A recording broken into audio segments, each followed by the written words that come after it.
So, Antetonitrus.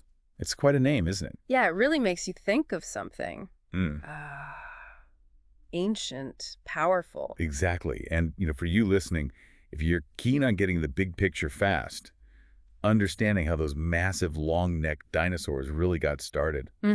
Without getting totally lost in, like, the weeds of paleontology. Right. Then Antetonitrus is, well, it's a really pivotal piece. Think of this as your shortcut into a key part of that story. Absolutely.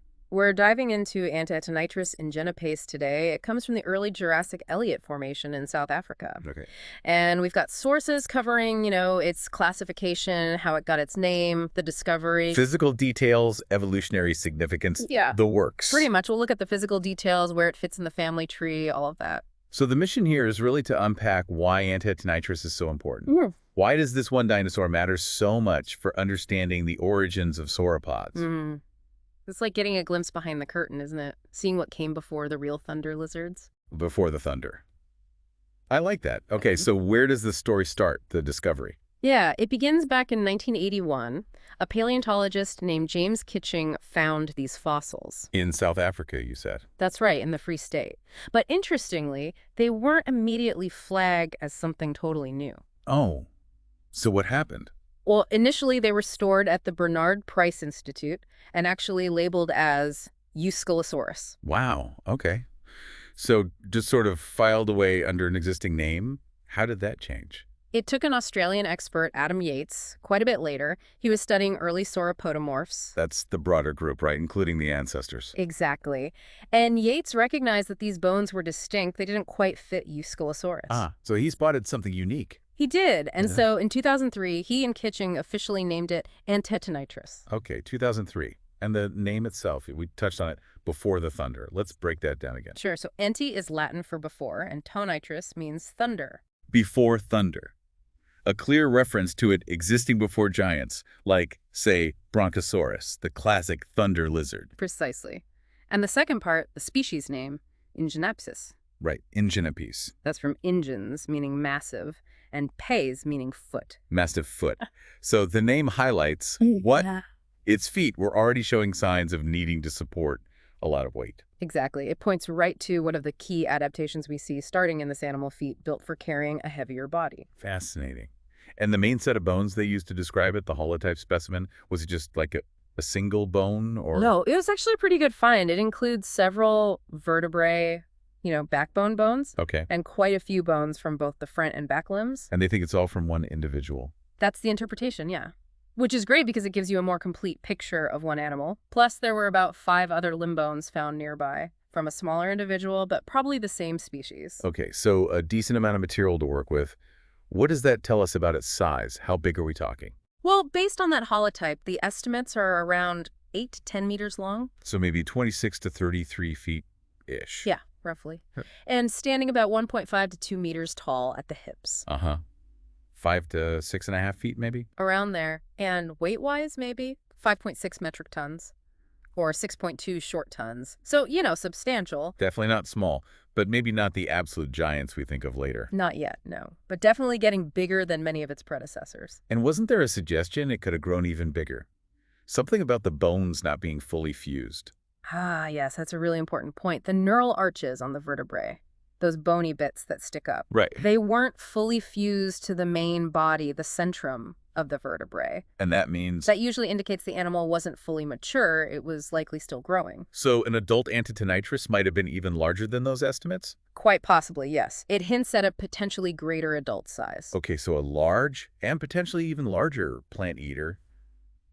How was it moving around? Was it already on all fours like the later sauropods? The evidence strongly suggests it was primarily quadrupedal, walking on 4 legs most of the time. Which is a big deal, right? Because a lot of its ancestors were, what, 2-legged? Many earlier sauropodomorphs were bipedal, yeah, or they could switch facultative bipeds. So moving predominantly to 4 legs is a major shift. And part of that shift involves the front legs, the forelimbs. I remember reading they were getting proportionally longer. Exactly. Compared to the hind legs, the forelimbs in Antetonitrus are significantly longer than in more basal forms. That's a classic sauropod adaptation. Why is that so important? just for stability. Stability, yes, but also for distributing that increasing body weight more evenly across 4 columns instead of primarily 2. It's fundamental for supporting a massive body. Makes sense. What about the hands, though? I thought there was something interesting there, like it could still grasp. Yeah, that's fascinating. Unlike later sauropods whose hands basically became solid pillars. Right, just for walking on. Antetonitrus still had some flexibility.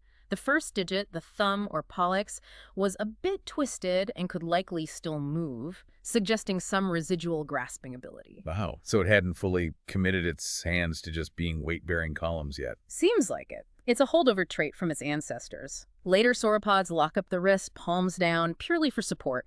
They lose that grasp completely. So it's caught in this, like, transition moment, retaining old skills while building new structures.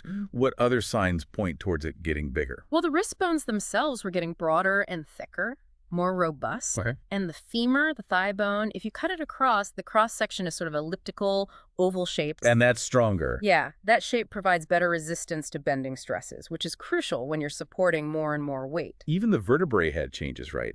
Something about spines and articulations. Sounds complicated. It does sound technical, but basically, Yeah. the neural spines, those upward projections, were quite high. That gives more area for strong back muscles to attach. Okay, stronger back. And then these things called hyposphene hypantrum articulations. Think of them as extra little joints that lock adjacent vertebrae together more tightly. Ah, like extra bracing. Kind of, yeah. It adds rigidity and stability to the whole trunk. Really important if you're getting large and heavy. And the feet. The name Ingenipes means massive foot. What was special there? Well, the first toe on the hind foot had a pretty big claw. Interestingly, the claw itself was longer than the foot bone it attached to, the first metatarsal. Huh. Was it like a weapon? Probably not like the sickle claws of some predators. Its shape wasn't quite like that, but still a notable feature. Any other weird bone shapes? One other thing about the femur, it wasn't perfectly straight when you look at it from the side. It had a slight S-curve. Unlike other sauropods. Unlike the straighter femurs you see in many later, more derived sauropods, yeah. Another little hint of its unique place. So all these physical details paint this picture of a creature really on the cusp, moving towards that classic sauropod body plan. Which brings us to its evolutionary position. It's called a basal sauropod. That's right. Basal just means it's near the base, or the beginning, of the sauropod branch on the evolutionary tree. So not quite like the later ones, but definitely on that path. Exactly. It shares features with its earlier sauropodomorph ancestors, but it also clearly shows features that define the sauropods. It's a fantastic transitional fossil. Think of it like finding an early draft of a blueprint. Yeah, showing how they started building towards those skyscraper-sized dinosaurs later on. Understanding Antetonitrus really helps unlock how that transition happened. And even looking inside the bones at the microstructure tells a similar story. It does, yeah.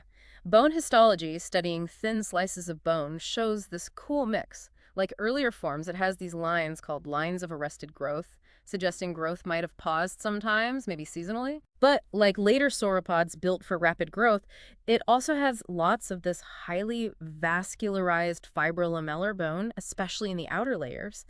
That type of bone indicates fast growth rates. So again, a blend. Slowish periods, but also capable of growing fast. Pretty much. It's reflecting that evolutionary transition, even in how its bones developed. So when Yates and Kitching did their analysis back in 2003, that cladistic analysis building the family tree, where did Antetonitrus land? Their study placed it in a really interesting intermediate spot. It fell between more derived later sauropods like Isanosaurus and Vulcanodon and more basal earlier forms like Melanorosaurus. So right in that crucial transitional zone. Supporting this idea of it being an early but true sauropod. Exactly. And what about comparisons to other dinosaurs found around that time? Lesomsaurus and Blechonosaurus were mentioned. Yeah, there were similarities noted. The back vertebrae looked a bit like those of Lesomsaurus from South America, and the limb bones resembled those of Blechonosaurus, another South African find. But at the time of the original 2003 paper, there wasn't enough known about those others to formally include them in the main analysis. Ah, okay. So the picture gets clearer as more fossils turn up. Always. And later studies have built on that. For instance, there's a group now called Lesomsauridae. Lesomsauridae, and Antetonitrus is in that. Yep. A 2018 study put Antetonitrus together with Lesomsaurus and another one called Ingentia. And what's the significance of that grouping? It suggests this particular family, this Lessemsordae, might represent a distinct, very early radiation of sauropods that were already experimenting with becoming gigantic, an early push towards large size within this specific lineage. Interesting. So maybe multiple groups were trying out gigantism early on. It's possible, yeah. Evolution isn't always a straight line. And then there was a 2020 cladogram mentioned, placing it in Massapoda. Right, Massapoda is just a larger, more inclusive group. It contains the sauropodomorphs, including sauropods and some of their closer relatives. That 2020 analysis helps refine exactly where Antetonitrus and the Lessemsaurids fit within that bigger picture of early dinosaur evolution. Okay. So evolutionarily, it's in this key spot. But chronologically, when did it actually live? Is it the oldest sauropod? That's a good distinction. Phylogenetically, based on its features, it's very basal. Chronologically, based on the age of the rocks, it was found in its one of the oldest known sauropods, yes. From the early Jurassic period. Correct. Specifically, the Upper Elliott Formation in South Africa. And that formation's age used to be a bit uncertain, maybe thought to be older.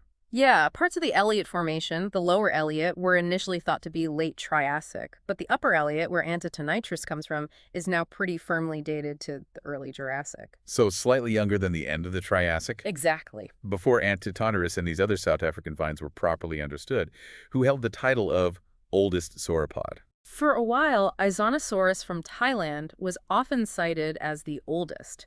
It dates back to the Ratian stage, which is right at the very end of the Triassic. Ah, okay, so these discoveries from the Elliott Formation kind of shifted our understanding of when true sauropods first appear clearly in the fossil record. They definitely did. Pushed it into the early Jurassic or showed a very early Jurassic presence alongside those latest Triassic hints. And thinking about the early Jurassic, this was all happening when the continents were smashed together in Pangaea, right? That's right. The supercontinent Pangaea was still very much intact. Which must have made it easier for these early dinosaurs to spread out. Absolutely. There weren't major oceans blocking dispersal for land animals like these.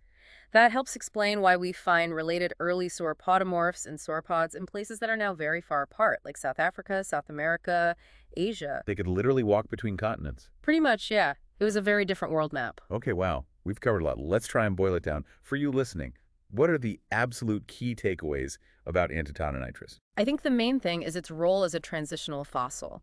It shows us really clearly that shift from earlier, more agile ancestors towards the giant four-legged sauropods. You see the adaptations happening, the longer front limbs, the stronger feet and wrists. Right, but it also keeps some primitive traits, like that bit of grasping ability in the hand. And even its bone growth pattern shows that mix. Plus, its age. It's one of the earliest actual sauropod fossils we have. Definitely. That chronological placement makes it incredibly valuable for understanding the timing and the starting point of sauropod diversification. It really does give you those aha moments, doesn't it? Connecting the dots between the smaller ancestors and the later giants. You can sort of picture Antetonitrus as this pioneer taking those first big steps towards gigantism. Exactly. A pioneer sauropod. And that leaves us with a really interesting thought, doesn't it? Which is it? Well, what was driving this push towards large size so early in the Jurassic? Were there specific environmental factors, ecological pressures? What favored these initial steps towards becoming truly massive creatures, setting the stage for the even bigger thunder lizards to come? What kicked off the age of giants? It's definitely something to think about.